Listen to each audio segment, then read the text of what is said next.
আসসালামু আলাইকুম ওয়া রাহমাতুল্লাহি ওয়া বারাকাতুহু। সম্মানিত মুসলিম ভাই বোনেরা, সকলকে জানায় আন্তরিক শুভেচ্ছা ও মোবারকবাদ।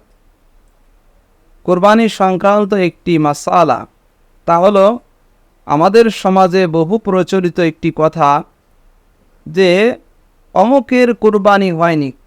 লোকেরা বলে কেন? কয় লোকটি কুরবানি পশুর মাংস 3 দিনের বেশি রেখে খেয়েছে। বা কেউ কেউ বলে যে কুরবানি পশুর মাংস ফ্রিজে রেখে মাসকে মাস খায়, তাহলে তার কুরবানি হয় কিভাবে? এখন এই প্রশ্নের উত্তর কি? এই প্রশ্নের সহজ উত্তর হলো যে আপনার কুরবানি পশুর মাংস কুরবানি দাতা ইচ্ছা করলে সে 3 দিনের বেশি রেখে খেতে পারে, খাওয়া জায়েজ আছে। এ ব্যাপারে হাদিস এসেছে, বুখারী ও মুসলিম শরীফের হাদিস।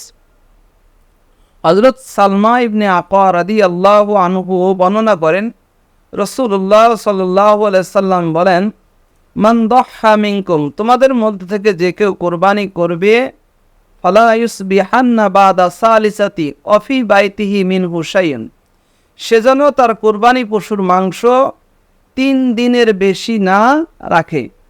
অর্থাৎ কুরবানি পশুর মাংস যেন সে 3 দিনের মধ্যে খেয়ে শেষ করে।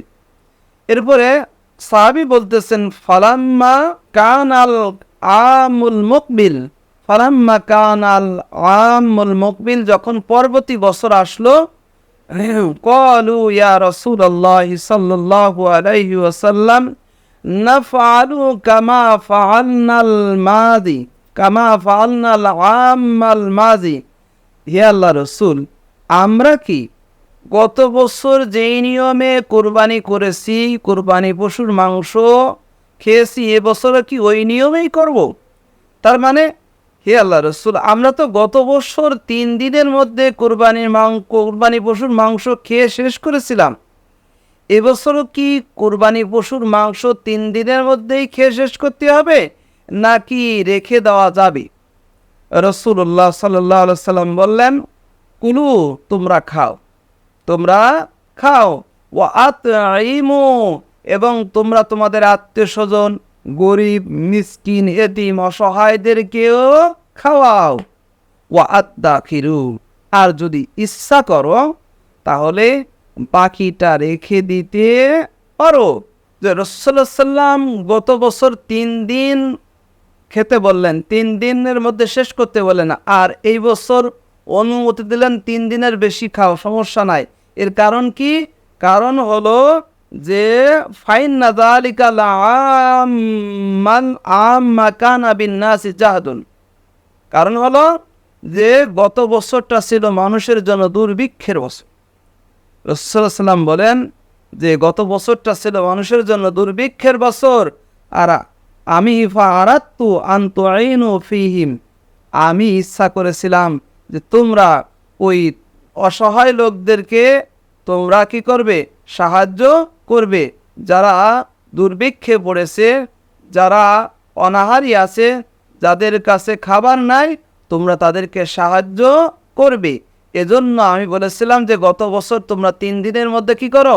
কুরবানি পশুর মাংস খেয়ে শেষ করো। কিন্তু এবছর তো দুর্ভিক্ষটা আল্লাহ তাআলা কাটিয়ে দিয়েছে, সুতরাং এখন তোমরা কি করতে পারো? 3 দিনের বেশি কুরবানি পশুর মাংস রাখতে পারো। তাহলে এই হাদিস থেকে বোঝা গেল কি, যে আপনার কুরবানি দাতা যদি ইচ্ছা করে, সে নিজে খাবে, আত্মীয় স্বজন, গরিব, মিসকিন, অসহায়দেরকে দিবে, আর যদি এরপরে যদি সে চায় বা ইচ্ছা করে, সে মাংস বাকিটা ফ্রিজে হোক বা বাকিটা 3 দিনের বেশি রেখে খেতে পারবে। তাহলে যারা বলে যে কি 3 দিনের বেশি মাংস রাখলে কোরবানি হবে না, তাদের এই কথাটা কি নয়? ঠিক নয়। আল্লাহ তাআলা আমাদেরকে সহি তরিকায় কোরবানির মাসলা মাসাইল জেনে, কোরবানি সংক্রান্ত মাসলা মাসাইল জেনে কোরবানি করার তৌফিক দান করুন। আল্লাহ তাআলা আমাদের সকলের কোরবানিকে কবুল করুন। আমিন। আসসালামু আলাইকুম ওয়া রাহমাতুল্লাহি ওয়া বারাকাতুহু।